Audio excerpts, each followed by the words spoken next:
I was a little bit late getting here, so I'm feeling a little discombobulated, but that's part of the practice. So I'm catching up.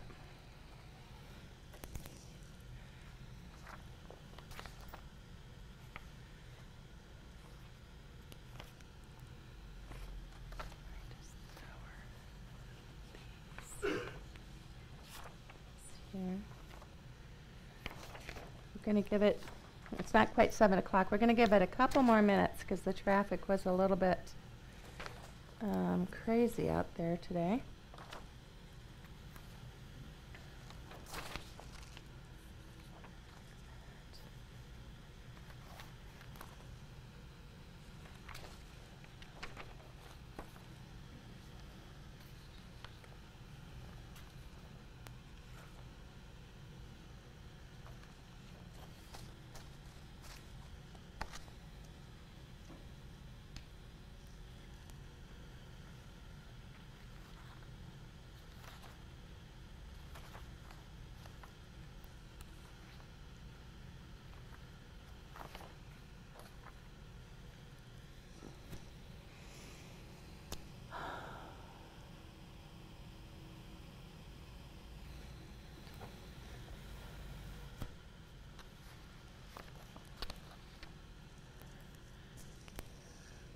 How, out of curiosity, anybody brand new tonight? Okay, wait, leave them up. Okay, put them down. And everybody who was here last week, put your hand up. Okay, so I scared around half of you off, maybe? Okay. I'm just saying, this is always one of the things I like to do. It's like, okay, who came back? Who decided, not for me? I like to pretend that maybe they got sick or something happened, they couldn't come, and not just, wow, I am out of here. Or maybe they're just all going to come late because traffic was not there. Okay, for those of you that were not here last week, it's okay. We're going to go through a brief review, so you'll be just fine. My name is Sandy Carlson. This is Buddhism in a Nutshell, night 2 of 5. It is, what's the date today? 15th, January 15th. Okay. So my first thing is I'm going to make sure you can hear me, because I see is the audio, because sometimes literally where you sit makes a difference with our audio system. You're okay? Because that's one of my things when I sit and I'm listening to some of the other class leaders or teachers. I have my favorite places to sit. So I'm just letting you know. Check it out. Don't be afraid to say, I didn't hear that, I didn't understand that. Say it again. So I think we're still people coming in. Okay. Out of the people that just came in, how many of you were here last week? Brand new. So again, one more time for me. Anybody that's here for the first time tonight? See, the people that just came in are new. Okay, I'm okay.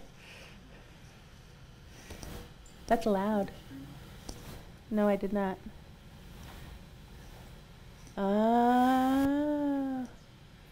We might be doing this old school, people. Wait. Let me try something here. Stall? Is that what you're telling me? I did not bring, so I have this old flip chart, one of those old flip charts that I used to have this on. I've carried it around, I've used it for like 5 years, it's just raggedy and everything, and I finally switched over to a PowerPoint when we got all this. And for the first time ever, I did not bring that flip chart.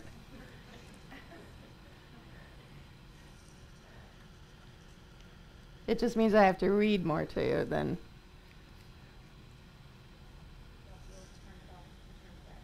Yeah.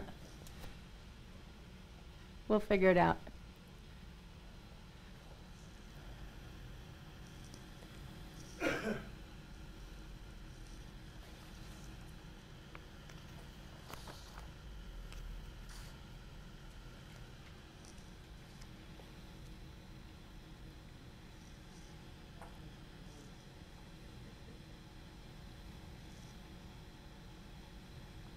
It might just, it's We can just go on and you can work on it. How about that? How about I'll just talk and you can putz.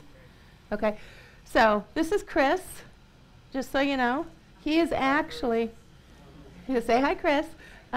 So Chris takes care of all of the audio, visual, and stuff here, and he has to do this all on a shoestring budget.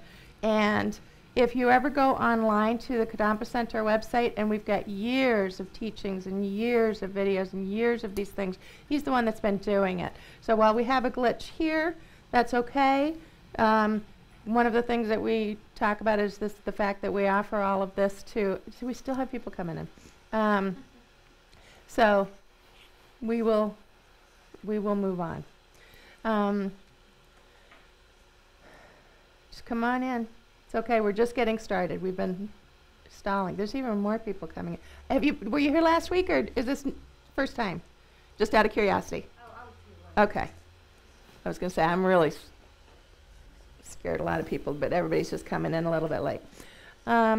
Okay, so as I said, I was a little bit late coming tonight, and so I'm not as organized in my thoughts as I like to be. That's actually part of the practice. Way, way back in the day, years ago, my very first time that I ever led this class, I got in the car, and my car didn't start. And I was frazzled. I was all pumped up. I was all excited. It's going to be my first time I led the class, one thing after the other. And it was just like I was ready, and I got in the car, and the car did not start. And I went into immediate frazzle, right? And I'm just like, oh, no, what do I do? There was a little bit of swearing in there. I'm cleaning up my act here for you. And it was just like I was just completely stumped over this. So I just had a brain, couldn't even function, because I'd had these expectations of how the night was going to go, and it totally blew. My husband, whom I adore with all of my heart, said to me, well, are you walking or are you talking? And it was like, he said, I will drive you. I would do whatever you need to do to get you there, so let it go. But it was like, do you really practice what you're preaching, honey? Because right now it doesn't seem like it. And it was probably the best thing that ever happened to me as I started down this path of leading these classes. Is all of a sudden it's like, okay, the unexpected, things have changed, and how adaptable is your mind? Because things are going to happen out there, but how do you react to it? And so that's a little bit the way I felt today. I've had just kind of one of these frazzling days, and then I wasn't able to leave for class on time. And this class is really important to me, and one of the reasons why I like leading this very basic beginner class is it's this constant reminder of what it is that I'm doing on this path. Say yay, Chris! That was a pretty big stall. I thought I did pretty good, huh? So, yeah, so it's one of these things that one of the things I like to do when starting the class is let's just close our eyes. We're going to do a very brief meditation and set our intention for class and just kind of get focused here. For those of you that are new, I'll talk about this a little bit, but I'm going to dive into it, and then I'm going to back up and do a review. We have a meditation posture that we do. We talked about this meditation posture, the 7-point meditation posture. I'm going to go through the entire thing at the beginning again so that I can bring everybody else up to speed, and it's very good review for you. But my plan is at the beginning of every class, we're going to do a brief meditation, and at the end of every class, we're going to do a brief meditation. These are on the handouts on the website. Again, I'll explain it a little bit more, but I would like to get into it a little bit. So just for those of you that are brand new, go with me for a couple of minutes here, and I will explain what we're doing as we go, and then we're going to talk about it afterwards. But for right now, it's just bringing our attention just quietly to the room. Take a deep breath. And there's actually a meditation posture that we use, and there's specific reasons that we do it. So I'm going to read it so that I do it correctly, because I tend to do it automatically in my head. And let's just set our intention and our focus into this room tonight.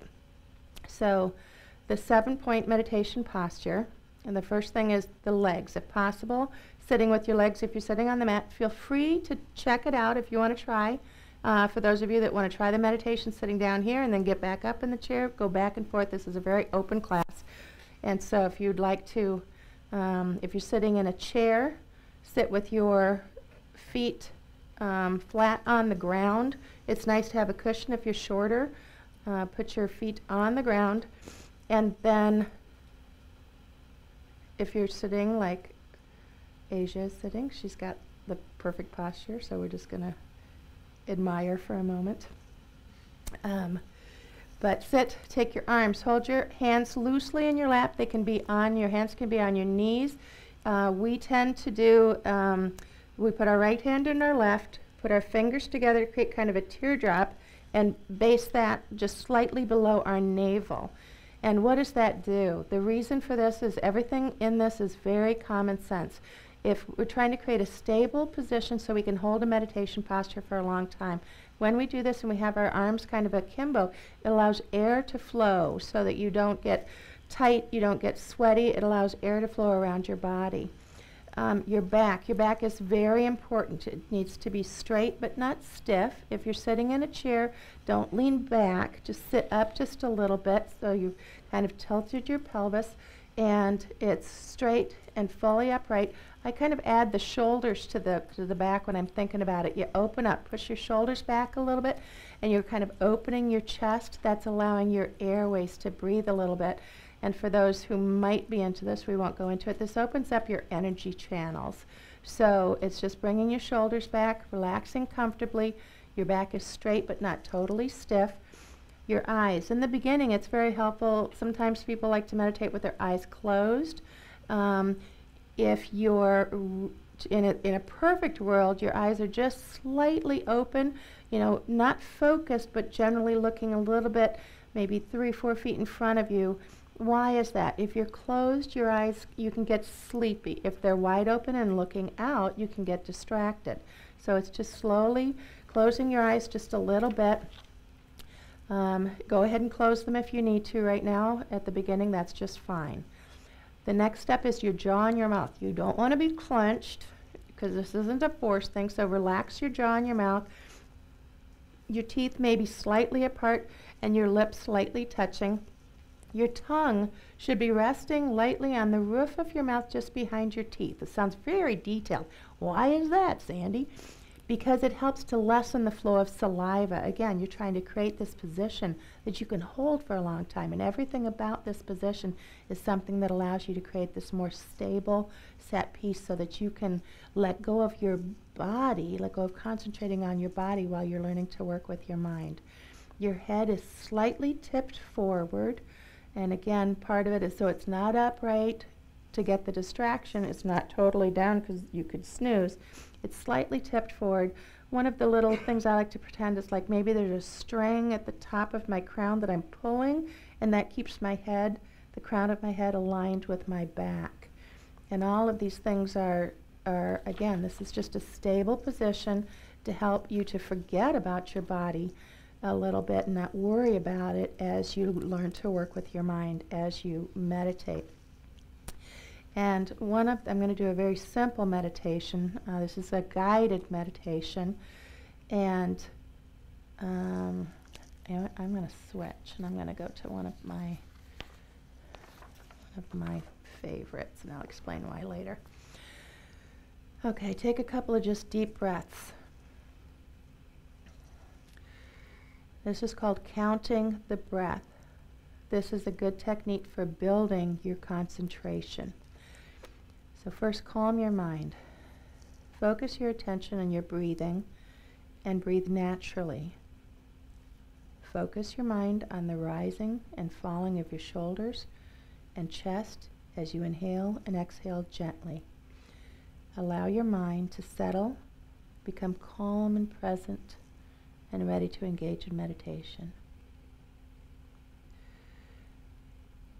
We're going to set a motivation. We are going to create an altruistic motivation for this meditation session. Think that you are meditating not just for your own individual benefit, but you're taking the time now to meditate and develop your mind to become a wiser and kinder person able to be of benefit to all beings. That's the Mahayana motivation. We'll talk about that more in a little bit. Also, a simpler one is maybe just tonight I'm going to open my mind. If there's even one thing that I can take from tonight that helps me to be a kinder, gentler, happier person, then that's phenomenal. So I'm just going to be open to the evening. So we're going to start by focusing our attention at the opening of the nostrils. Pay attention to the very subtle sensation as you breathe in and out through your nose. You can feel certain sensations as the air passes, as the small hairs move. Cooler sensations as you inhale, warmer as you exhale. Don't follow the air all the way into your body or out into the surrounding environment. Just place your attention on the sensations associated with the breath at the opening of your nostrils. And your job is to keep your attention firmly placed on those sensations only.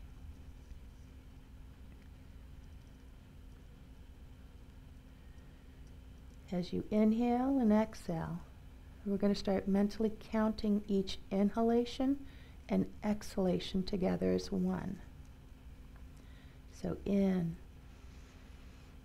out, that's one.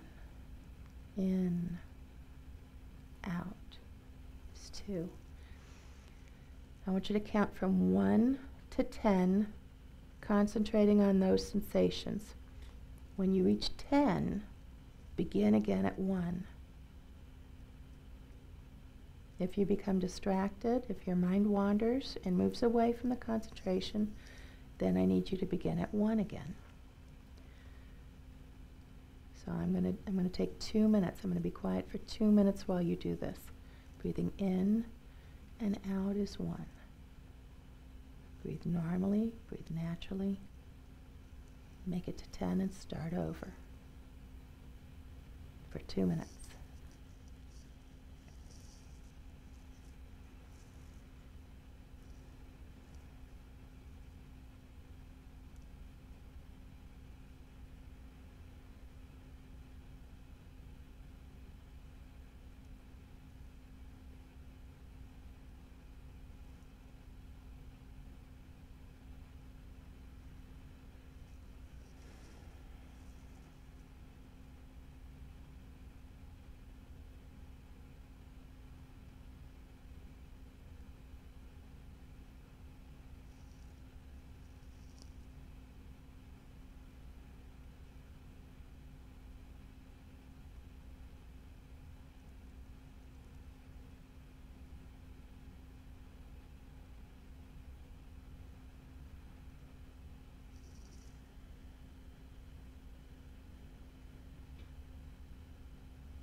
Slowly bring your attention back to the room. And we're going to dedicate this positive energy and this just little bit of effort that we put into calming our mind for the benefit and happiness of all sentient beings, including yourself.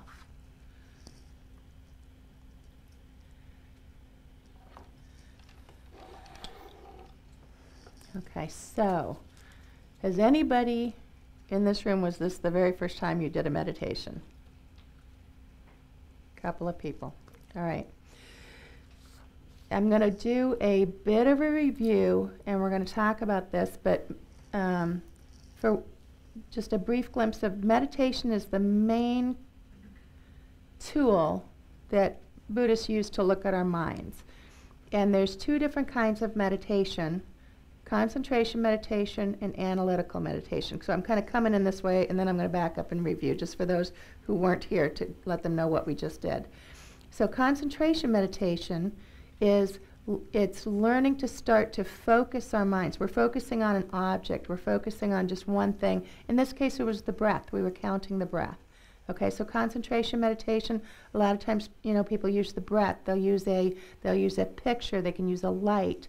You can use a sound. You're concentrating on one thing, and that just calms the mind down. The practice of meditation is to become familiar with. So we're to become familiar with our minds, because all of our minds, this is what this practice is all about, is just working with your mind. And so part of what we're going to do is we're going to have just a brief meditation at the beginning of class, and I want to do a brief meditation at the end of class. My plan is to do like one kind or one particular meditation. We're going to try to stick all with concentration meditations at the beginning, and then maybe at class 5 we'll do an analytical meditation so you can see the difference. It's the analogy would be, if you're going to be in sports, that before you would go do any major, marathon or something, you've got to practice so you can build up to it. So that's what concentration meditation is we're strengthening the focus of the mind so that we can, when we go to an analytical meditation where we're going to go run that marathon, we've got better power to use our minds. And so what I'd like to do is start with a meditation, end with a meditation, and I'll try to, if I can do this the way I'd like to start with one, end class with one, and then the next class we'll do that particular meditation that we ended the last class with, so that you get a chance to do like 2 of the same one. The reason that I'm going to do that is because there are different types and different styles of this concentration meditation with using the breath. You may like one, he may like another one. So it's kind of letting you touch different things and see what might work for you. That particular meditation that we just did, counting the breaths, is one of my favorites. Even after 12, 15 years of studying, my meditation practice, whenever I go sit down, I always have to start, you get your own little routine going, and I always start with that counting the breaths one. It just works for me to focus me in. Now I'm going to be honest, because that's what I will be with you. I will try always to be honest. So you're supposed to do that, and you're supposed to count to 10, and then start over and count to 10, and start over and count to 10. I have been all the way up at like 89 before I've gone. So talk about not being focused. I get in my own little rhythm, and I'm just counting breaths, and I'm just there. So that's a little mindless. So when you're focusing, it's trying to be aware, and then once you get that, you've got that, you've settled, then you can move on to analytical meditation, which is truly working with the mind on different things that you choose to, whether it's anger, compassion, or whatever you want to try to work on. So I'll try to do it to where you can experience a couple of different types of concentration meditation, and then at class 5 we'll try to do, I'll save enough time to where we can truly do a good analytical meditation. So again, since for those of you that are new, one of the things I really like to do is try to open this up, and I like discussion and questions and talking. This is a safe place. People have come because they're curious. Last week I had everybody introduce themselves and talk about where they were at, where they're from, any experiences with Buddhism, so that we all realize that we're all pretty much here, in some cases, very similar stories. Curiosity, I just want to check it out. I'm been circling Buddhism, and I just want to figure it out. I really don't know anything. I know a little bit. I've read something. So curiosity is a great reason to come. This is a safe place. You can ask me pretty much anything, and I'll try to give you a straight answer. If I don't know it, I pretty much know who does know the answers. There's no dumb questions, man. I am the queen of dumb questions. So just go ahead and ask them, and don't worry about it. I will explain everything. Again, this is just an open, safe place, because it took a lot of courage sometimes to go into a Buddhist center. You have no clue what's going to be in there. You have, you hear all these different things, and so it can take a lot to just take those first steps. This is the second class of Buddhism in a nutshell. The website is kadampa-center.org. For those of you that have not been on the website, the handouts, a lot of the handouts that I will be going through are up on the website. If you, again, I'm doing a repeat for some of you that were here last week, but for those of you that weren't, if you go to the website, kadampa-center.org, go to spiritual programs, go to introductory programs, go to Buddhism in a nutshell, all of the handouts that we're talking about are in there. There's the meditation handouts, the 7-point meditation postures there, and there's other things, the Four Noble Truths that is going to be the base for the teaching. So before I go any further, does anybody that was here last week have any questions from the class? Just so I can make sure that I cover any of those. I did not reach out. I got too busy and forgot. I'm being honest on your questions. So that's, I'm telling you straight up. So like I said, I will always be honest and not make the excuses of all these different things. I flat out didn't even think about it until about half an hour before I had to come tonight, and I went. So there you go. I'll try to do better. Okay. So what we're going to do tonight is we're going to do a brief review. I may go a little bit more in depth because we have so many people here. A brief review of the general history of Buddhism, and then I really want to get into a more detailed discussion about the mind. Okay, we've got to set our tone with what does that mean, and using the Four Noble Truths, that's the Buddha's first teaching, is kind of our guide to this whole class. So let's move this. Out of curiosity from the meditation, was anybody thinking, because I will try to tell you, okay, I'm going to take 2 minutes, I'm going to take 3 minutes, okay, how many did pretty good on the breath? How many did pretty good about counting? Okay, now be honest, okay? Now you don't have to raise your hand like this, not this time, but I want you to be honest with yourself. How many of you were, oh my God, this feels so long, is 2 minutes up yet? So it's just, I want you to think about this, because I'll tell you, because one of the obstacles to meditation sometimes is time and not knowing how long you've been sitting there, and you kind of tend to lose track, and sometimes 2 minutes can feel like forever. And so that's one of the things I want to do, so is to let you know that, and later as we go, maybe we'll stretch it out, but I'll always try to let you know, okay, I'm going to do 2 minutes, I'm going to do 3 minutes, okay? And I guarantee you there are going to be people and go, she lost track of time, we've been sitting here forever. I guarantee you that that's going to happen, but this is where I want you to be aware of your mind and trying to listen to these things and not thinking, oh, I got to remember to stop and pick up milk on the way home. Oh, I've got to, get that paperwork done for work tomorrow. This is your opportunity to be here. This is your opportunity to be here. So you made the effort to be here. So let's try to keep our minds here. I say this to you, and I'm talking to myself too. That's one of the reasons I love to lead this class.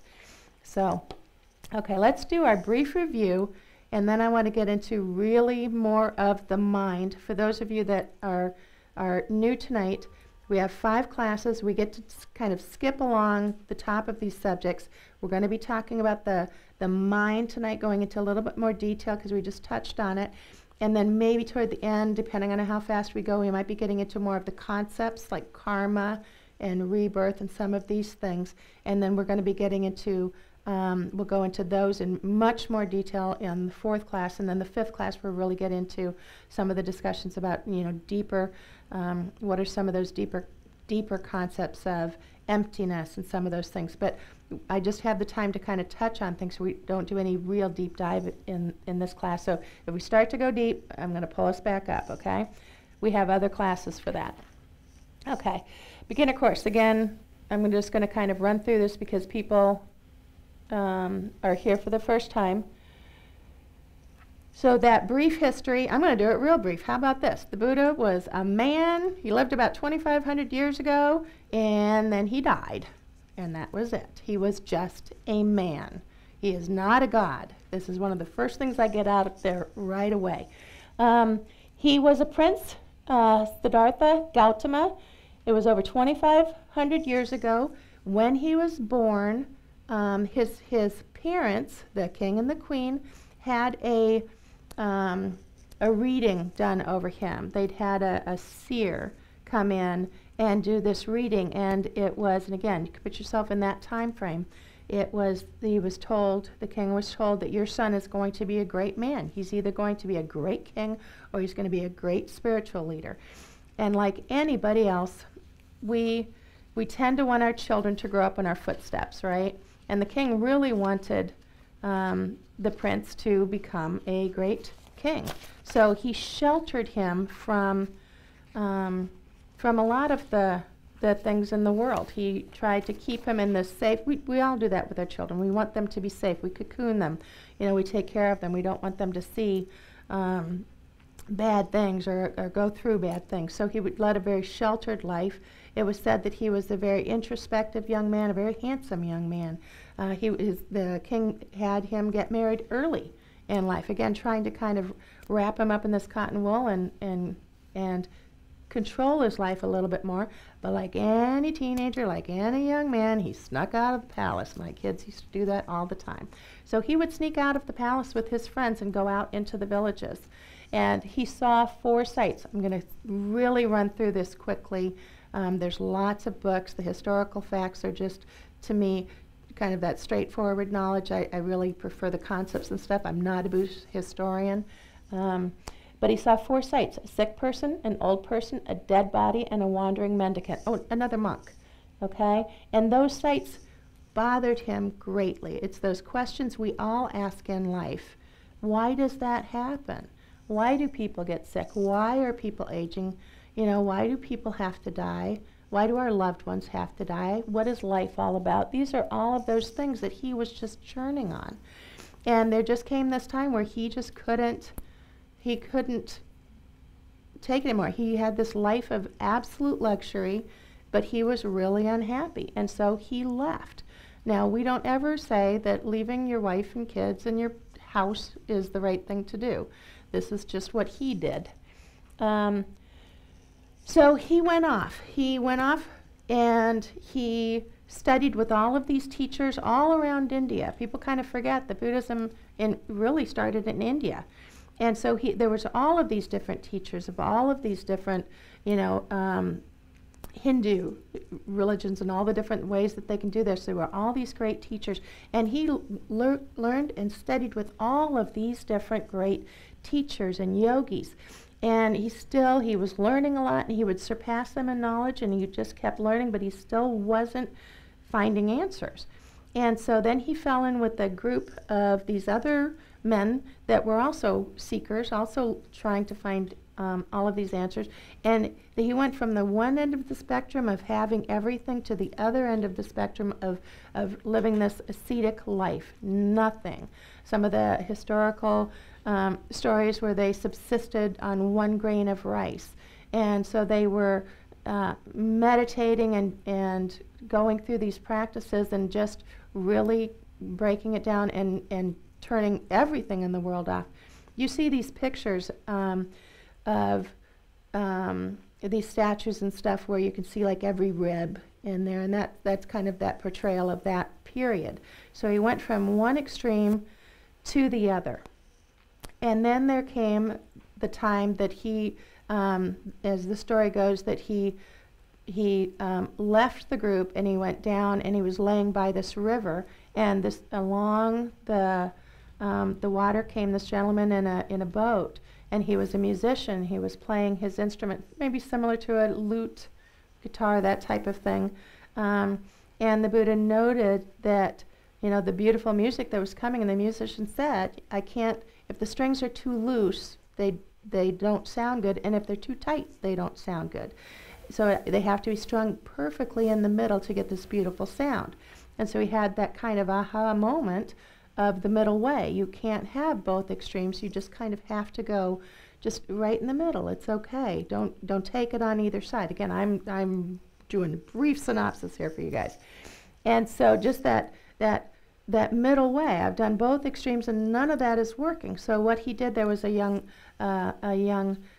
woman villager that took care of him, brought him back to health, and then he left, and he went to Bodh Gaya, and he sat under the Bodhi tree, and he looked at his mind. And there's a whole, like I said, a bunch of stories that go there, but he looked at his mind. And that is how he became enlightened. He actually went through and he looked at his mind, and what does all of that mean? He became enlightened. And at that point, that's when he became the Buddha. So Shakyamuni Buddha, we're going to go through some of these things. Shakya means clan, Muni means sage, and Buddha means enlightened one. What does enlightenment mean? Removing all obscurations, all negative states of mind, fully developing all virtuous states of mind, all positive states of mind, and that's becoming enlightened. It sounds kind of silly. We did this last week. I'm going to do it again because we're going to get these things up on the board. Okay. Give me, let's do a different color just because I can. Pink. Positive states of mind. Do it again. There's new people, so this is a shout out. What are positive states of mind? Happiness.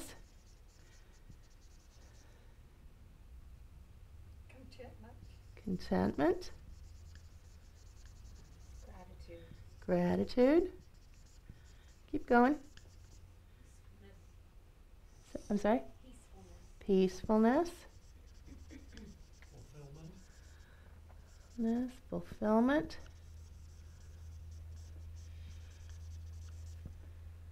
Love. Compassion.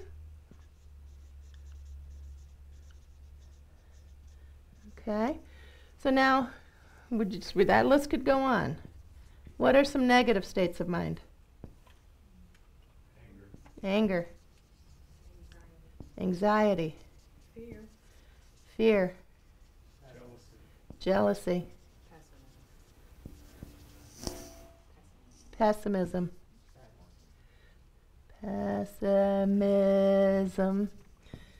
Sadness. Okay, so you can get an idea. You can just go through and make your own list. Okay, if you could fully develop your positive states of mind, if you had the choice and you could fully develop your positive states of mind and you could get rid of all negative states of mind, would you not be a happier person? Okay, this is really kind of the duh to me. Okay, happier. If you could get rid of this and never be angry again, if you never felt anxiety, you never felt fear, you never felt, I haven't a clue what that says. Jealousy. You were never jealous again. Okay? If you could get rid of all of these things, we'd be happier. This is all about our minds and becoming happier, kinder, gentler people. And Buddhism says you can do this. Buddhism says that every human being, every sentient being, has the ability and the power to do this. It is possible. That's Buddhism in a nutshell, right there. And it sounds so easy. Just be happy. Just be kind. Just be loving. Okay, so we've got a question. Here's my deal with questions. Who's got the mic? You've got a mic. Okay, so he's back there in the corner. So we're going to use the mic to ask questions. It helps for the room to hear, and it also helps. We're recording this. You guys are not on camera, so you don't have to worry about it. But there's nothing more frustrating when somebody asks a question and you didn't hear it on the recording. So, yes, sir, your question. Do the teachings say how many people, humans, have become enlightened? Nope. Millions. Because you have to think it's not just humans. Okay, so we know how many humans are on this planet, right? Remember I said not just humans, all sentient beings. Do you have any idea how many insects there are on this planet? A lot. Okay? And I'm not even getting into the fact that do we think that this is the only planet with life? Do we think that this is the only universe?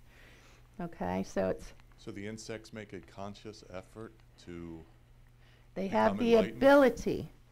They have the ability, and we're going to talk about, these are great questions. Keep asking them, and okay? And the insects do the pose and the dogma behind the teachings? Because you know what? That's great. This is great. So remember that question on about class 4, okay? Because what we're going to get into is the precious human life and why we have the opportunity right now and why this makes it so special, because insects and animals don't have that opportunity right now. But because of karma, which we're going to talk about in class 3, this will all make sense. So the great question, okay? But that's why we consider our life to be a precious human life, because we have the opportunity to work with our minds. We have the opportunity to be able to do this. And not only do we have that opportunity as humans, think about how much of an opportunity we have, because we're sitting in Raleigh, North Carolina, at a Buddhist center where we've got access to the teachings. We have a truly beautiful human life. There's also people that have human lives that don't have this opportunity, okay? Somebody that's living in a war-torn country, somebody that, you know, has some kind of mental impairment, or, you know, is in a coma, or I could list all kinds of humans that don't have this opportunity that we have. And you have it because of your karmic background. And we're going to that's class 3. Next week, we'll maybe touch it. But remember that question, because that's a very good question. We say that we have all mind bearers. Everybody that possesses a mind has the ability to do this. And that's part of what we call Buddha nature. I'm going to start bouncing around with some things, okay? It's that Buddha nature, that mind. We have the opportunity to become Buddhists. We all have the innate nature to become Buddhists. Another analogy is if I had an acorn, all right, I've got an acorn. Well, y'all know what an acorn looks like. Well, what truly is an acorn? If you water it, if you take care of it, it gets sunlight, it's going to grow up into an oak tree, right? So its nature is to become an oak tree. Its nature is to become an oak tree. A mind bearer's nature is to become a Buddha with the right causes and conditions, with watering and some sunlight, pulling those. Does that make sense? Okay, so we'll get there. This is, again, we're just touching the surface of it. So our nature is to become Buddhas. Okay, and there are lots of Buddhas. Shakyamuni Buddha is the historical Buddha. There were many Buddhas before him. There are many Buddhas after him. There's a weird practice that I can do sometimes because it's a way for me to learn. Buddhas are there to help teach us, right? And so I can actually play a little game where you all are Buddhas and I'm not, and you all are asking me questions, or I'm here just for this. Like I said, it's all about learning to work with your mind. And so it's you never know who that other person is. Okay? We can akin this somewhat in a Western philosophy of angels among us. You know, we all know those stories and stuff. Same thing, same type of thing. Somebody in this room could be a Buddha and we just don't know it. Okay, so it's just trying to get you to understand some of these concepts. Okay? In this room, will they know they're Buddha? Oh yeah, they know. Oh, okay. Yes. She asked me if they're in this room, do they know? If you're a Buddha, you know it. But you don't say it. Okay? Another question. And again, so we're kind of skipping. We'll explain some of these things. So I want the questions, and then I'll try to tell you if we need to hold off on the answer. But let's bring them. Well, looking at what's called the negative aspects, Yep. a lot of those are protections They can to be. keep us alive, like the fear or the anger. And I didn't really see them as as something that we would want to override. Oh, I love you. That's really great. That's a good concept, okay? So somebody will take it, so you don't have to, okay? So you're saying if there's some things are protection, okay, from that outside world that keeps you alive. So one of the things we're going to talk about and differentiate from is this ultimate concept and then a conventional concept, okay? So conventionally, absolutely. If you're in a dark alley and you've got fear and that helps you get out of there, do it. That's conventional, okay? A lot of what we're talking about is our ultimate, okay? Anxiety for things. I'm trying to think of where it would be easier. Fear, jealousy. Most of these you actually don't. Jealousy, that's negative. I don't know that I could ever turn that into a positive. Anger, okay, so give me an example. I've got one in my head. I just want to make sure we're on the same page. Where would anger be a positive? You're saying it would be to help keep you alive. So explain that one to me. I mean, I can go with it, but Yeah, I'm thinking like if somebody's in an attack situation, okay. maybe the anger, it's a physical. Okay. I'm thinking the physical that the anger would adrenaline. Okay, That's a adrenaline. good- It brings the yeah, adrenaline. Adrenaline. So I'm going to go all Bruce Lee on you here. Okay. Okay? So if your mind is clouded with anger, you don't react well. If you had the training that you could react and defend yourself without the anger, right? That would probably be a little bit better, correct? Than just that flash of anger. Now, the adrenaline, again, conventionally, it is actually fight or flight. Okay, that is our human response. Fight or flight type of thing. That's what has kept us alive in many ways. But if we could learn to work with it a little bit so that we could learn how to do it wiser, would be better, correct? So it's trying to actually understand these things. And again, we're just going right along the surface here. But we have this flight or fight response. I was just going to say the negative and the idea of sometimes negative like protects you. I think that's more like if something happens and somebody watching somebody being beaten up and that upsets you, so then you react, but you don't then let that be digested in your body, that you've digested that and now you just harbor that upset of what you've seen. You maybe take it into action, but you don't make it part of your DNA. So you're not walking around as a DNA anger person, a DNA jealous person. You don't own those emotions. Some of the difference, what I think I can also say here is that we tend to use these words. I am angry. You're not. You feel anger, but if we just need to separate some of our language a little bit. I am, and we use an emotion. And so what we're talking about is, and we're going to get into this in a little bit with the mind, these things are part of the mind, but it is not what you are. So you have the choice. How you choose to react to something is what we're kind of talking about here. But it is good to go through all of these things, and so it helps us. This is part of that, looking at it, talking about it, discovering it. Theoretical knowledge versus experiential knowledge. So it's the talking about it so you can think about it for your own sake. But this is what we're saying, is that it is possible to focus and just have positive states of mind and lose all of the negative states of mind. Okay? And we say that that's enlightenment. That's the very definition of enlightenment right there. So let's start moving.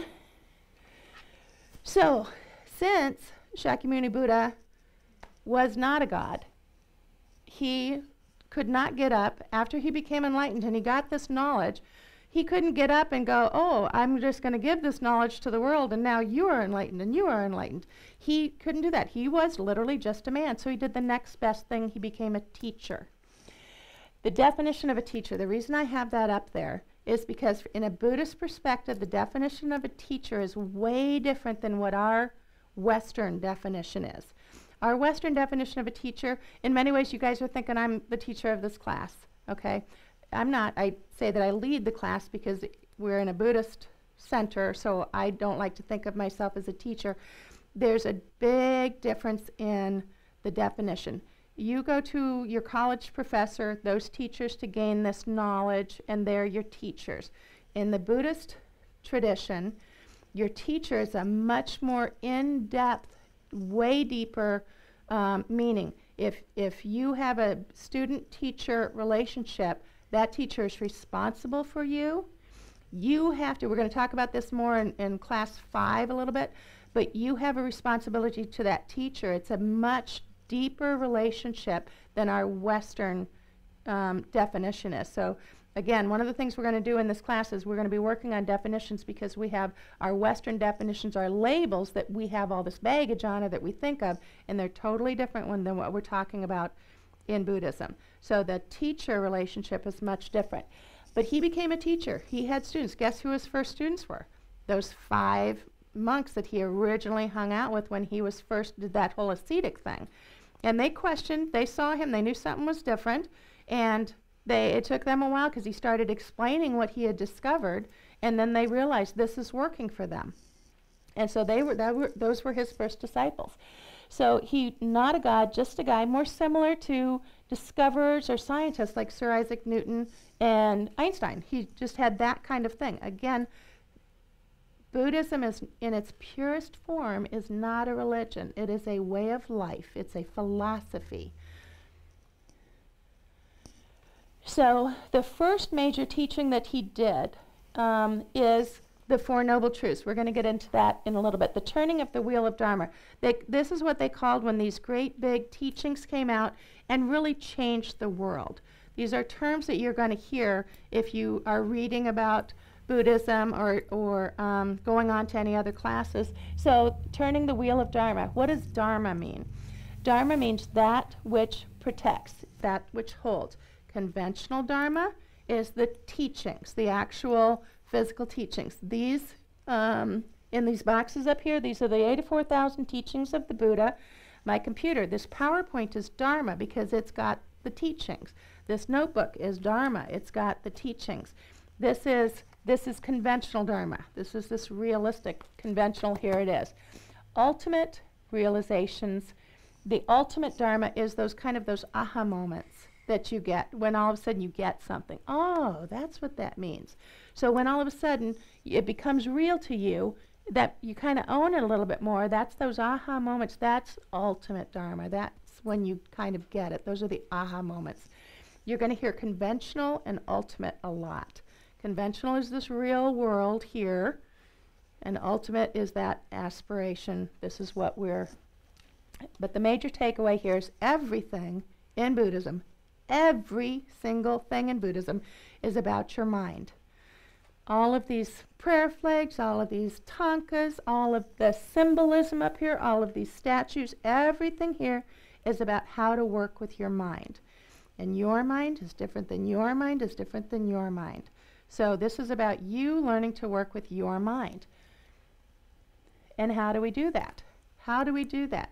That's what meditation is. Meditation is learning. It's a tool that we use to look and work with our mind. So the first teaching was the Four Noble Truths. It was in Bodh Gaya. The truth of, the truth of suffering, the truth of the cause of suffering, the truth of the cessation of suffering, and the truth of the path to the cessation of suffering. Again, suffering, suffering, suffering. It always sounds like Buddhism is such a depressing thing, and it's not.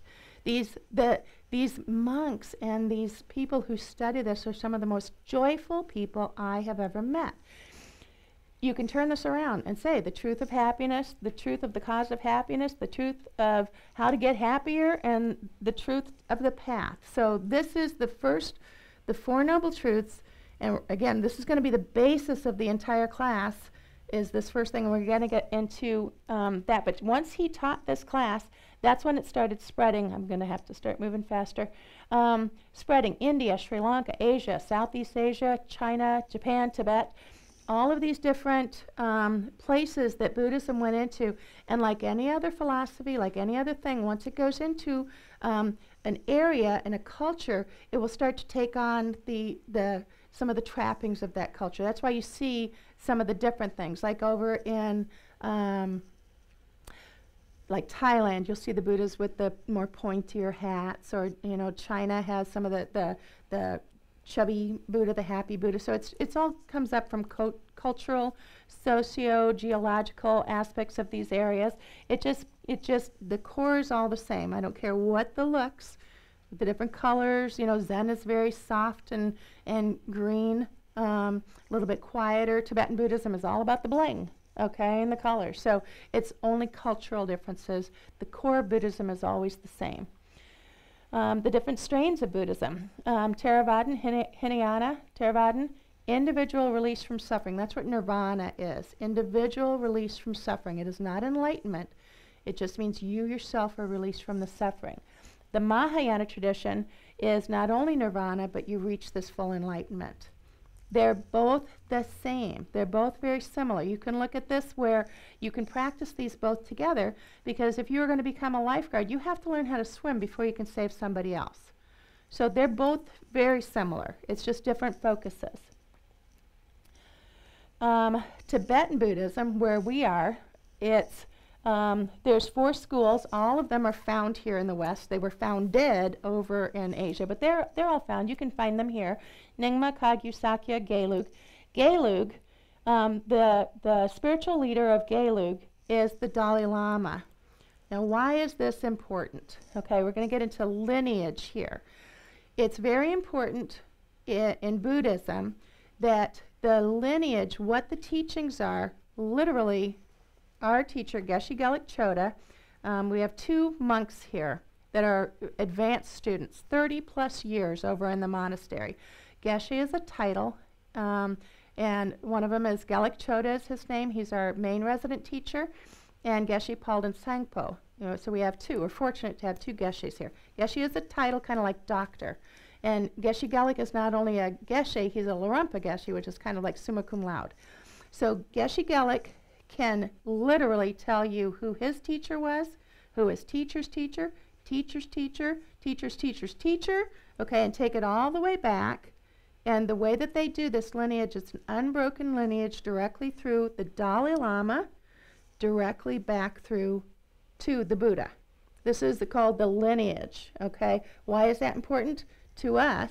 Because we look at this more of a school, is because I know that we're going to get the authentic teachings of the Buddha, not kind of a change. Not that there's anything wrong with these other, philosophies or other schools, but I like knowing that the teachings that I'm receiving here at the center are go directly back. I can follow that lineage all the way back to the Buddha.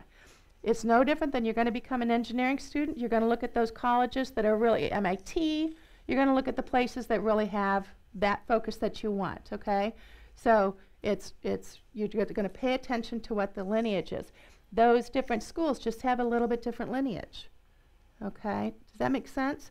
The Dalai Lama used to be the political leader of Tibet, and he gave that up, and now he's just the spiritual leader of the Gelug tradition, but all of the Tibetan traditions tend to look toward him too, okay? But you do have the Karmapa, you've got they each have their own leader, but everybody kind of looks to the Dalai Lama. And that's what started me. I started reading books of the Dalai Lama way back when I was young, and I was just always drawn to that. Make sense so far? Any questions? Okay. I'm a little confused. It's okay, I'm confused all the time. If there were many Buddhas before and many after, I don't understand how the lineage goes back to the one. Okay, so the lineage goes back to the one, but there were Buddhas prior to him. And when you get into Buddhism study, we just study the teachings of this historical Buddha, okay, of this man. We study the teachings of this man. Buddha is a title. Buddha is a title. It's a label.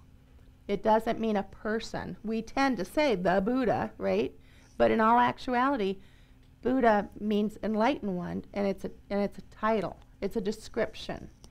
Okay? So we study the teachings of this historical Buddha because this last 2,500 years is how it came to be, and all of these teachers that kind of help to formulate the curriculum around this, that's what we study, these writings and stuff. But there were other Buddhas, okay, and we're going to try not to go deep diving on some of this stuff, but again, it is a title, a description, and there were, because the best way I can kind of tease on this is part of this rebirth type of situation, that we've all been here for way longer than the 59 years, Okay, so it's this whole evolution, rebirth, and cycle of your mind. And there were Buddhas before, and there are Buddhas after. There could very well be a Buddha sitting in this room. So that's just it's just a label of an enlightened mind. We just tend to talk about this Buddha as the historical Buddha. So this is just a man. Question. Yeah, Chris, you guys can chime in anytime if you want to add to this. But I've got a question over here. That again, you're not. Nobody's going to leave this class and go, "Oh, yay, I've got Buddhism down. Oh, I understand enlightenment. Oh, I understand karma." It's not going to be. My job is to help to clear some of these things away, and answer your basic questions. And if you've got more, to kind of keep you going.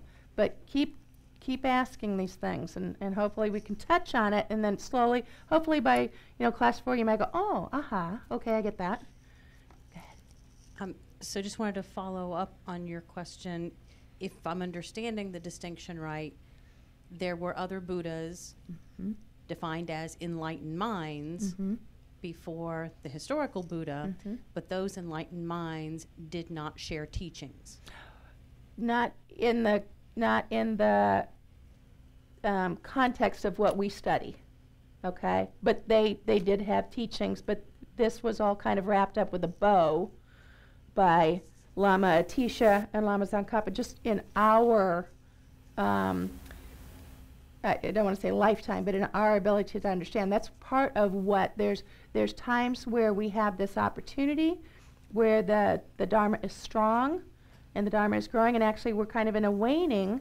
In some ways we're in a waning and a rising, but we just are in this evolutionary time, so to speak, that these teachings are ready and present and here.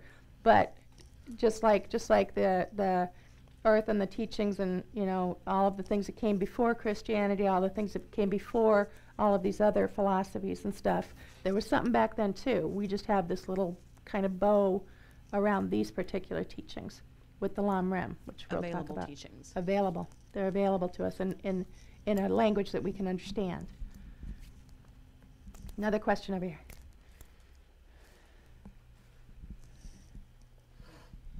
It's not so much of a question, but I think what happens is that Sanskrit is the oldest language and cannot be translated. So if, enlightened minds prior to the Buddha that we are learning about now, we wouldn't really be able to learn what they were teaching, because historians will tell you, and I even learned it in school, no one can translate Sanskrit. So what we have is what we're learning now.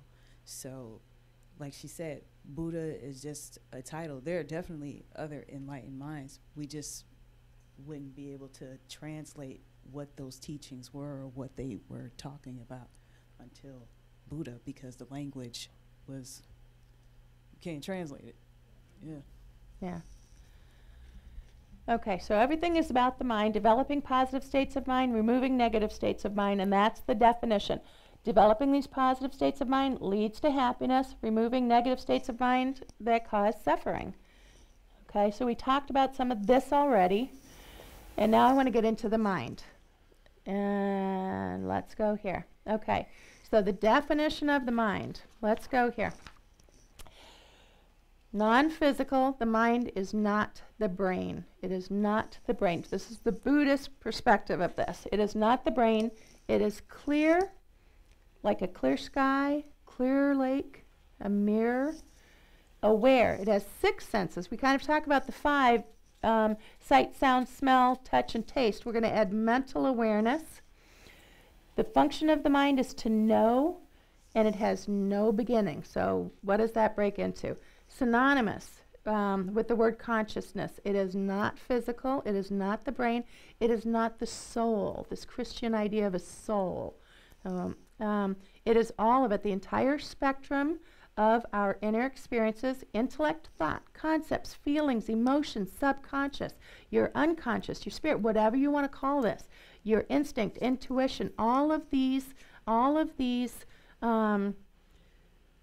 inner experiences, that we have, that's the mind in a Buddhist concept. Your feelings and your emotions, all of this is the mind.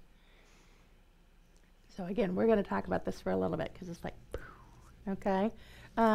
In the Buddhist view, this is not created, the mind is not created by a superior being. It's not created by the Buddha. It's not created by God. In the Buddhist view, it's neither one of those. There was never this moment of creation. It was not created by your mom and dad. Your brain and your body certainly were. But in the Buddhist point of view, your mind has been this beginningless stream of mental moments. Yeah, this is where we're going to start getting into it. Yes, ma'am. So I've been trying to separate these two things for a while, and maybe I just don't have a great understanding of what a soul is. Is the distinction something along the lines of spiritual systems that perceive a soul, take that soul to be kind of the sum total of what you are in this life, not changing? So if I could sort of lift my soul out of my physical body, there would be sort of a ethereal Margaret clone here, versus being the essence of what we are and what we take with us from lifetime to lifetime. Okay, I can give you kind of my thought process on this, okay? But as I am not a theologian to get into a definition of the soul, I'm going to be very careful of this. But as I say that, I'm going to do it.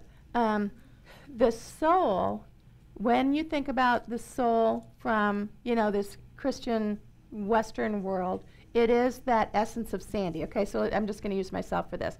So Sandy, if you were looking at this from a Western perspective, my soul would be, you'd see, it would be Sandy. All of Sandy's good points and bad points, that definition of here's Sandy's soul, right?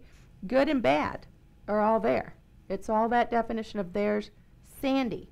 In the Buddhist perspective, where it's your mind, which is clear, okay, all of these things, clear sky, function is to know, continually changing, and if I can work on this to become enlightened, it is the pure, perfect Buddha nature. It doesn't have all the foibles and issues that Sandy has. Okay, this is part of what I find so empowering about this, is that in some ways I look at myself, Sandy is the holder of this mind during my lifetime. I have got this mind that I want to take care of.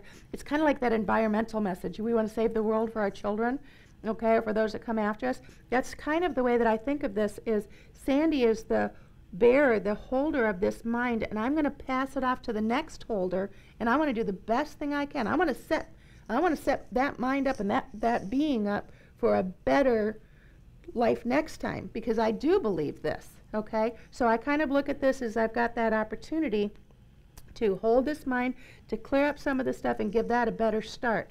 The soul, it's kind of this finite thing, that all of these foibles and everything that go with being Sandy, I am so not a perfect person. I've got so many issues and doubts, and it's kind of that I've got to rely, from the Western perspective, you almost in some ways have to rely on an outward being to fix this, whereas in Buddhist perspective, we work on it ourselves. So again, that's a very touchy type of thing, but it's just that's the way I tend to try to think about it. Does that help a little bit? That was kind of a Sandyism. I'm going to tell you that was definitely a Sandyism and not something that I've heard, okay? But it's just the way it helps me to think about it. You can look at the mind in some ways, okay? So I've got this water, okay? And if I dumped a bunch of dirt in here and shook it up, okay, that dirt is all mixed up with this water, okay? Think of this water as being that pure mind, and that dirt is all the negative stuff that's on top of there. And I can clean that dirt out. So the mind has this clarity the things that we put on it are not intrinsic to it, okay? Does that make sense? So you're trying to think about it like this, so we can take this out, okay?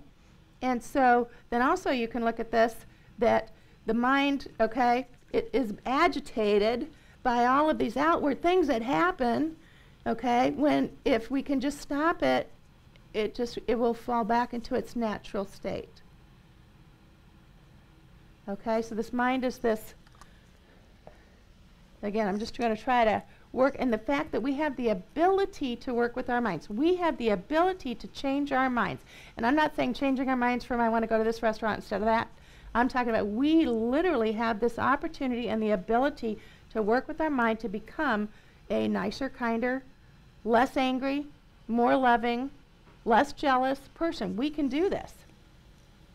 And by doing that, the very fundamental concept in Buddhism is that this mind is continually changing. Our mind is continually changing, and we have the ability to change it. That firm belief that we have the ability to improve our own mind. So it's kind of like a river. So you can step into a river at one point, and the river is very turbulent, and it's like this, and you can step out and you can go and you can get in that same river, but the river's different down here. So it's that stream, that consciousness stream, that your mind is changing, just like that river. I'm hearing that thing go off, so I'm figuring we're going to lose our PowerPoint here in a little bit. So how do we do it? Because we have the ability to work with our own minds and to create the causes of our own happiness. How do we do that? We look at our mind. We study and we practice. That's why you hear the term practicing Buddhism all the time. We practice. It's a practice. This is a school to us. It's not a religion. It's homework. We're working on it all the time. It's not, just, one day a week type of thing. We're trying to do this every day and sometimes even every moment of every day. That's kind of this mindfulness craze that goes on. Mindfulness is the study of Buddhism in many ways. So it's just pulling some of the trappings off so that it's very secular. So what do we study? We study the Lam Rim. The Lam Rim, all versions of the Lam Rim are elaborations of Lama Atisha's 11th century root text, A Lamp for the Path to Enlightenment. This is the original Buddhism for Dummies. Okay, way back in the 11th century, this guy did this entire wrapping of all of these teachings. Okay, he kind of did a whole outline and context, and he wrote this book. And because we really don't study those teachings, we study the commentaries on the teachings.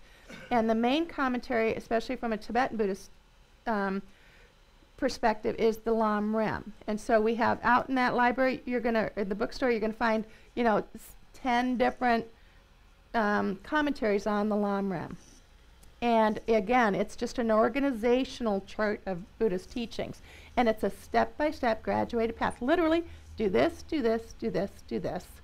And if you do these steps and you're working on it, it should work. Now, the point is with Buddhism that just because the Buddha says it, just because we're reading it, does not mean that you accept it with blind faith. There is no blind faith in Buddhism. No blind faith. Just because he said it, you got to do it? Never, ever. The whole point is to take these teachings, take them as theory, try them, look at them. If it works for you, great. If it doesn't, go to a different one or move on. You never take anything on blind faith. This is where you study it, you analyze it. The analogy is from back in the day that just the way that the assayer would look at a bar of gold and he would make sure that that gold was pure, and if it's not pure and if it doesn't work for you, then move on. If you find it not to be true, then move on or change it. The Dalai Lama is doing this all the time, and he's very into science and all that, and the more they discover some of the things, he says if any of the scientific things, the scientific proofs and studies that are coming out, if they go against any of the teachings, then the teachings must change. Okay, and they study all of the meditation studies that you see. Most of them are using Tibetan Buddhist meditators. Okay, because they are kind of the king of meditation. All of those things, you can look at the videos and stuff. But the Dalai Lama even says if something that science proves goes against the teachings, then the teachings have to change. So there's no blind faith in Buddhism. So what does it mean to be Buddhist? What does it mean to be Buddhist? Where do we look for our happiness? Okay, it's not to Buddhist. We look inside. What is happiness? So we need to kind of define what is happiness first. All right. So question.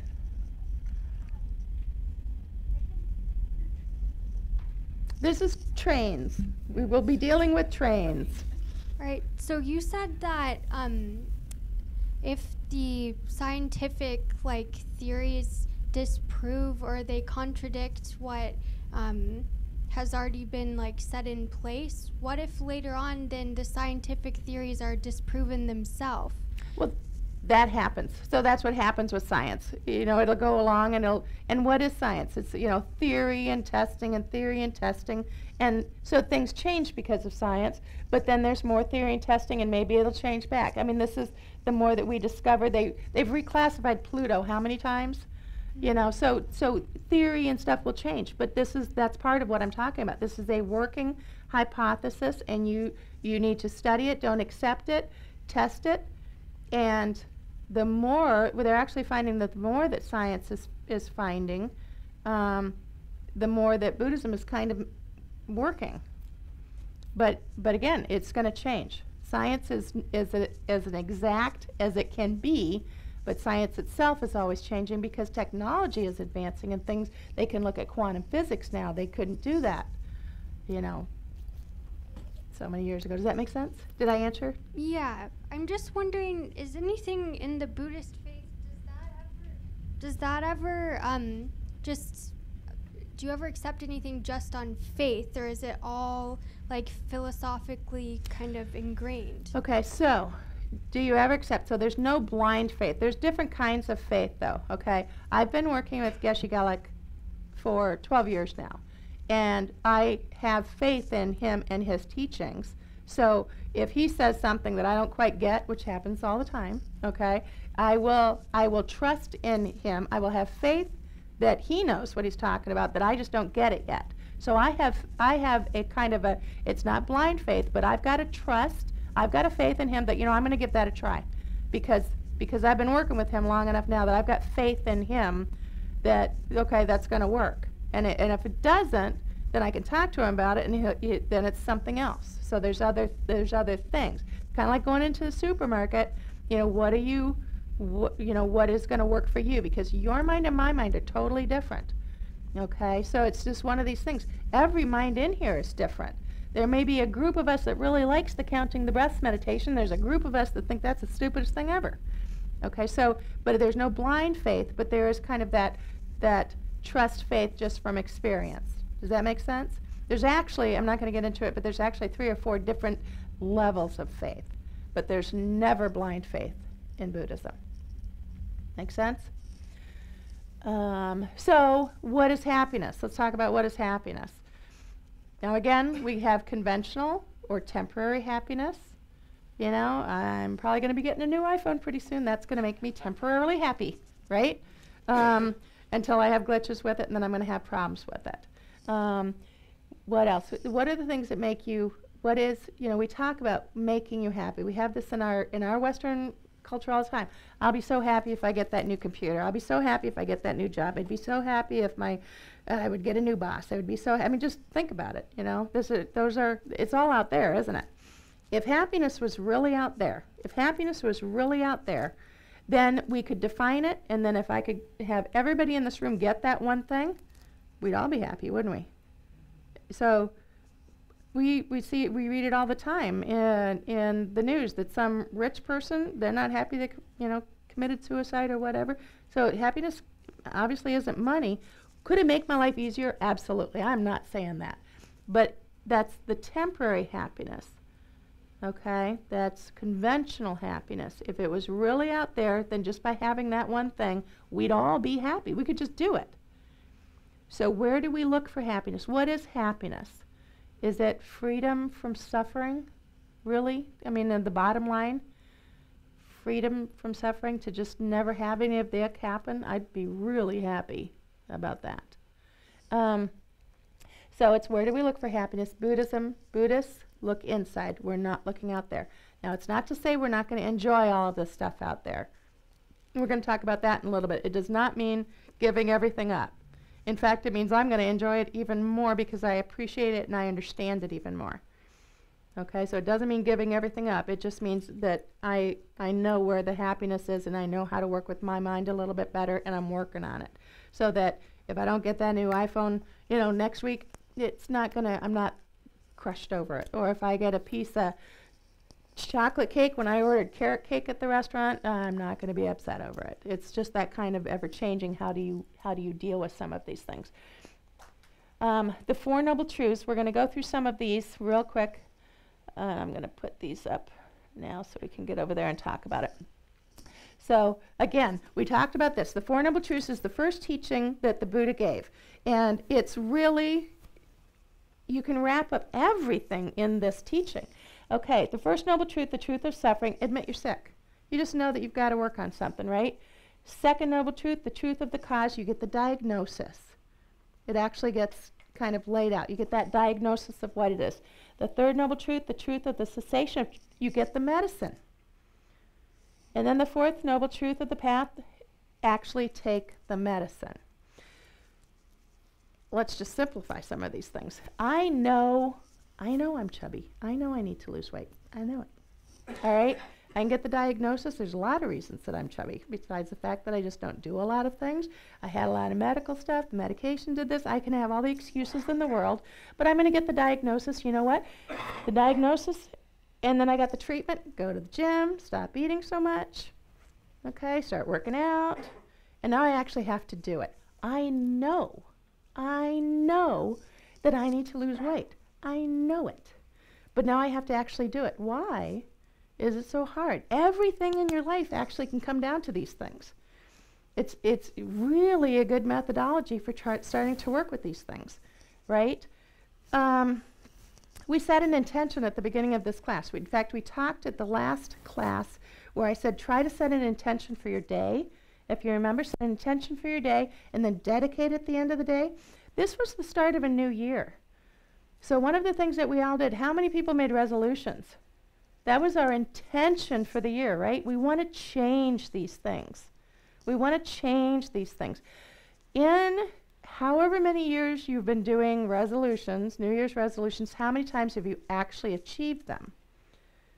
Okay, because you probably didn't actually set yourself a path to do it. You had the intention, I'm gonna go to the gym, I'm going to get a new job, whatever that is. I'm going to be a nicer person, whatever that intention is, whatever that New Year's resolution. But then you actually have to do these steps, right? So it's like, this is it. My husband is a prime example, okay? I'll finally get him to go to the doctor, and we'll get that medicine home, take it for a couple of days, and then it's like, yeah, I'm feeling better, and he'll stop. So it's just following these steps. So this entire class, we're going to be coming into this stuff and trying to break this down so that we understand how to get through some of this. I got to start moving faster. So suffering. So we're going to talk about what actually, from our Western perspective, suffering is a word that we tend to use for we've got our own definition of that, and I'm going to change it. Now when we talk about suffering from the rest of this class, I want you to think of the word dukkha. I want you to think of the word dukkha. When we say suffering, I want you to think dukkha. We're not talking about suffering, we're talking about dukkha. Why? So the suffering dukkha, suffering from a Buddhist perspective, there's 3 different kinds. The first one is suffering of pain. This is the obvious. This is the one we normally talk about, the ow. I broke my leg, I've got a cold, I'm sick. This is the normal suffering that we tend to talk of, and we speak of when we mean suffering.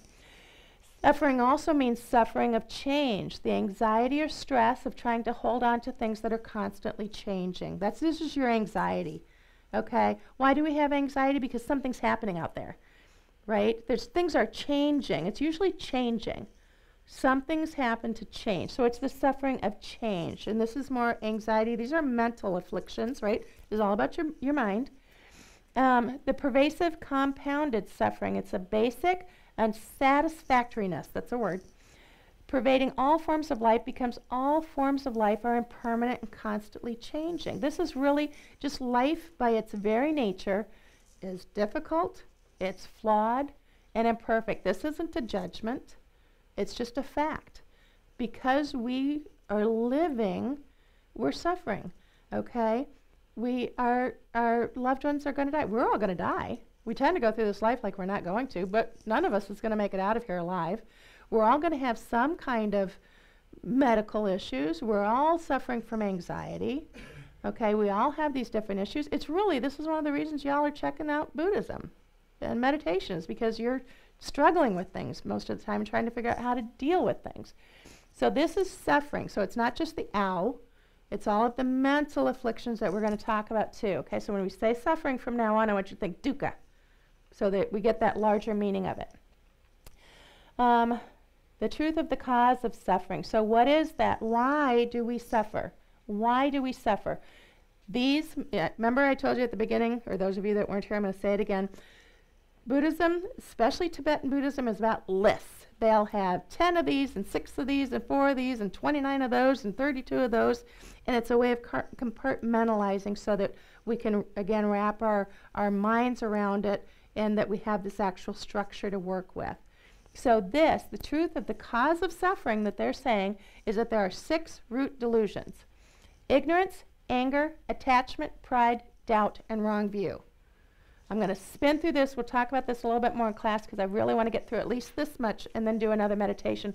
I can't believe the time blew that fast. Okay. Ignorance, literally not seeing that which exists, or the way in which we don't really see things the way that they really are. We're going to this much more deeper next time, I promise. There are basically 2 kinds: ignorance of karma and ignorance of the ultimate truth. We'll go into all of these things much deeper. The fundamental delusion from which all others spring. The first of the 12 links of dependent origination. Again, these are big Buddhist words. We'll talk about them in a little bit. But the fundamental delusion from which all is going to fold back into the positive and negative states of mind. Anger, a disturbing thought that exaggerates the negative qualities of an object and wishes to harm it. Attachment, that's a big word. We're definitely going to go into that more next time, because attachment in a Western, we think I'm very attached to my husband, I'm very attached. We tend to think of that as a good word. I'm attached. But in Buddhism, the Buddhist definition is going to be, it's a very negative word, because it comes up with it's all about the ego being involved with it. We'll go into that in much more detail next time. But attachment is a disturbing thought that exaggerates the positive qualities of an object and wishes to possess it. Pride, the love of one's own excellence. Pride is the specific feeling through which egoism manifests. Sometimes pride can be good. Okay, pride is one of those funny words that sometimes can be good for different things. There's divine pride, where you've got kind of this good thing, but a lot of times pride it's a very negative word. And again, we'll go into this in more detail next time.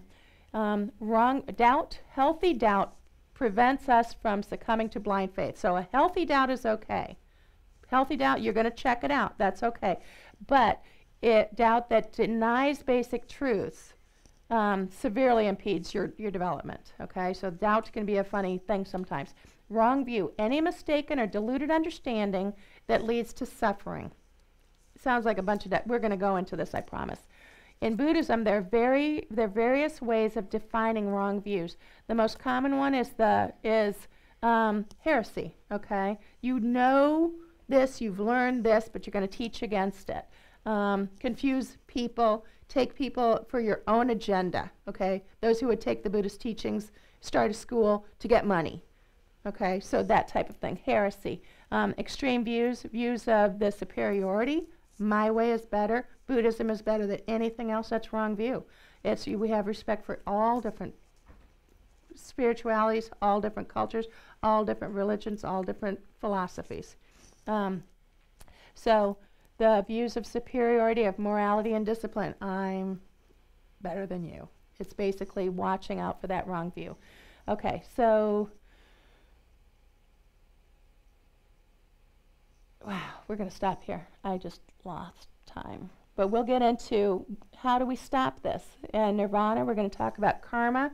We'll go into this a little bit different or deeper so that you understand truly how the mind can be beginningless and endless. But I promise I'm always going to try to stop on time, and we just went through it. Is there any questions? Everybody kind of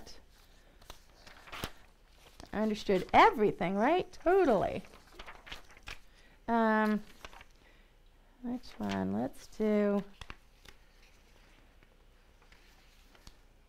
This is a nice brief one.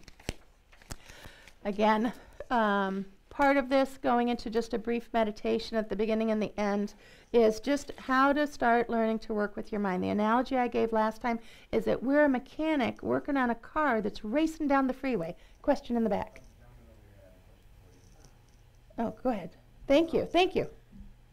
I noticed when everybody gave positive aspects like love and so on and so forth, it took a long time to do that. I know. But the negatives? That's such a great awareness. Came off like it was, you and I were saying ABCD. Yeah. How do we go about changing and thinking more on the positive side than we do the negative side? Come next week. I promise we will do that. So part of it is part of it is meditation, because you get to choose. Okay? Who's in charge of your mind? Stop and think about this for a second. Who's in charge of your mind? Is your mind in charge of you, or can you control your mind? So it's a little bit of both right now, isn't it? It's that monkey mind or elephant. Your mind is this great big elephant that you're trying to grab and say, get over here. And sometimes we just swirl, right? That's part of that learning, how to control your mind. Because who's in charge? Are you in charge? Or is your mind in charge of you? This is part of what we're going to be discovering. And how do we learn to work with our mind? Again, we're a mechanic working on a car that's racing down the freeway. This is not easy, but it is doable. And there's the little tools and tricks and tips to do that, and that's what this path is all about.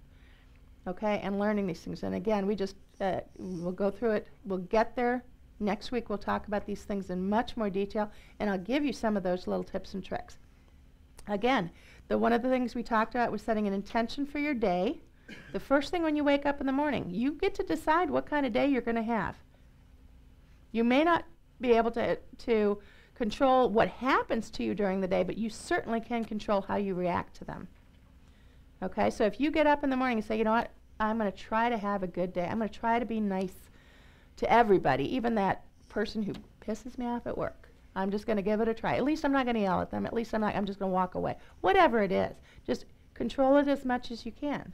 Okay, and at the end of the day, when you're laying there in bed, just think, okay, go through your day. How did it go? There's things I did really well. I was aware of my mind today. I was aware of these things going on. And I did pretty good. You know, there's some things I can do better. Never beat yourself up. This is never about beating yourself up. We're doing the best we can. It's being gentle with yourself. Never beat yourself up. Maybe I'll do one of those meditations too, so that you can kind of understand that. You're doing the best that you can. There's always room for improvement, but you're doing the best you can. But there are little things that you can do. That's what meditation is. Becoming familiar with your mind so you can see these things. Do any of you use any of like those mindfulness bells on your phone? Okay, so there's different ways that you can kind of wake up, because we tend to go through our days just mindlessly. Okay, and all of a sudden it's like, you ever do that? Oh, it's 2 o'clock. Wow, where did the time go? It's 3. Sometimes I don't even remember how I got to that meeting.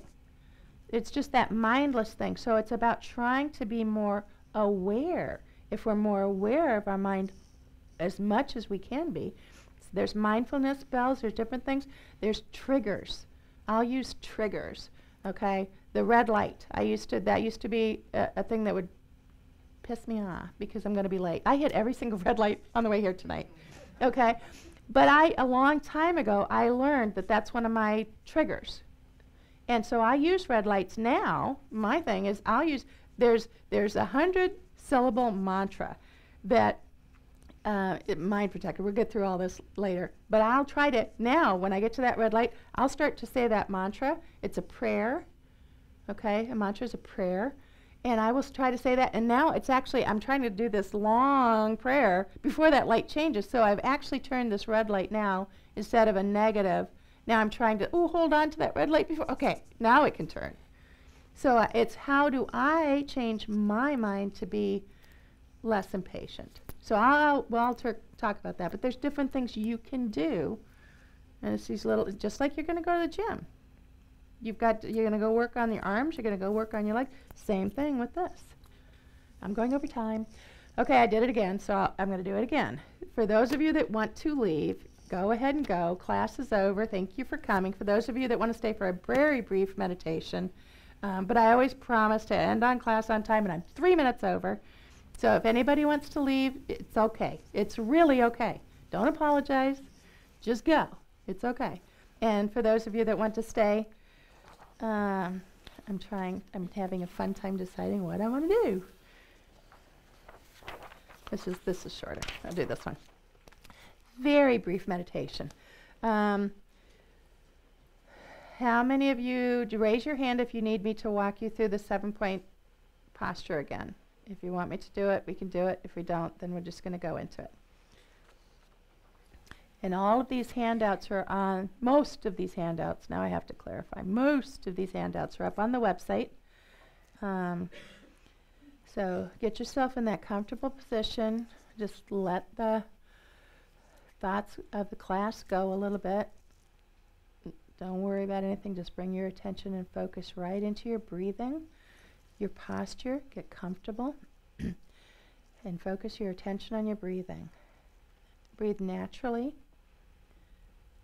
Focus your mind on the rising and falling of your shoulders and chest as you inhale and exhale gently. Allow your mind to settle, become calm and present, ready to engage in meditation. Again, we're going to set a motivation. We're going to create an altruistic motivation for this session. We are meditating not just for our own individual benefit, but we're going to take the time now to meditate, start to work with our mind, hoping to become a wiser and kinder person that would benefit all beings, including yourself. Always include yourself in that wish. Imagine you're lying on your back on a hill and have a totally unobstructed view. When you look up, there is the clear spaciousness of a luminous blue sky, that Carolina blue. Sometimes the distractions of the mind will create obstructions in the view of the mountains and buildings and trees, but your job in this meditation is to move those out of the way, merging yourself as much as possible with that clear, luminous spaciousness of the sky. When you notice thoughts and feelings and distractions coming to clutter up the spacious luminosity, kind of see them like clouds that are passing through the sky.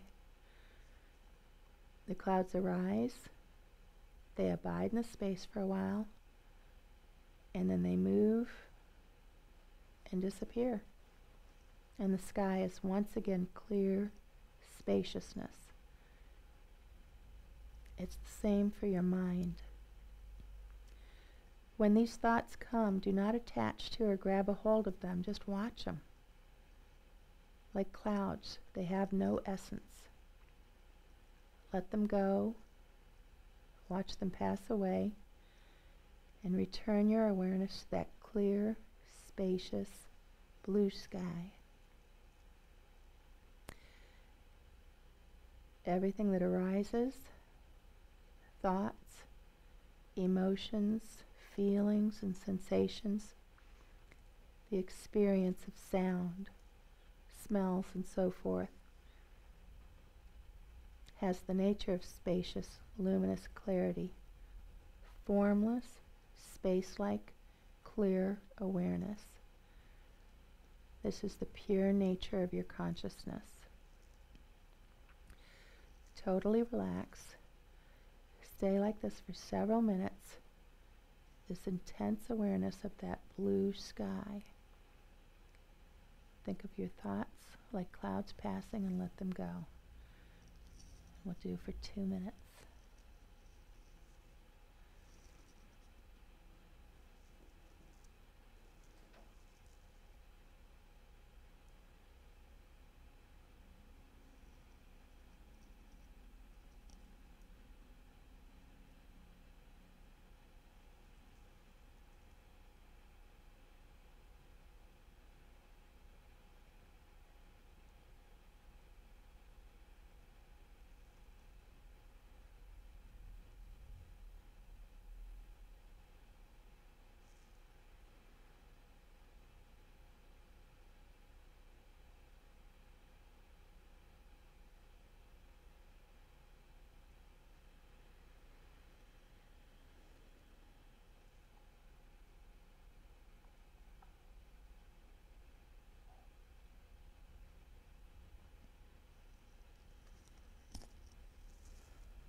Bring your attention back to the room. And the dedication this time will be dedicate as much as possible to remember this spaciousness in your mind. It is part of how the mind truly exists. It's the very nature of your mind. And dedicate in this way to being able to connect yourself again and again with the space so that it will be a benefit for you and ultimately allow you to be of benefit to others. Thank you. Thanks for coming. I promise I'll move a little faster next time. Great questions, too. Excellent. Thank you so much.